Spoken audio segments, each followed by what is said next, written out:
எல்லோரா கேவ்ஸை சுற்றி பார்க்கலாம் வாங்க.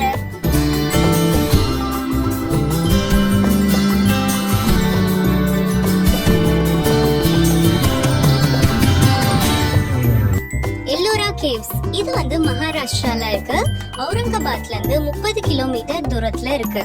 இங்க பாத்தீங்கன்னா கிட்டத்தட்ட 100க்கும் மேற்பட்ட குகைகள் இருக்கு. ஆனா வெறும் 34 குகைகள் மட்டும்தான் மக்கள் பாக்குறதுக்கு அனுமதிச்சிருக்காங்க. இங்க பாத்தீங்கன்னா முதல் குகையில இருந்து 12வது குகை வரைக்கும் புத்த மதத்தை சேர்ந்தவங்க இந்த குகையை உருவாக்கியிருக்காங்க. 13வது குகையில இருந்து 29வது குகை வரைக்கும் இந்து மதத்தையும், 30வது குகையில இருந்து 34வது குகை வரைக்கும் ஜெயின் மதத்தையும் சேர்ந்தவங்க உருவாக்கியிருக்காங்க. இங்க இருக்க ஒவ்வொரு குகையும் ஒவ்வொரு காலகட்டத்தை சேர்ந்தது.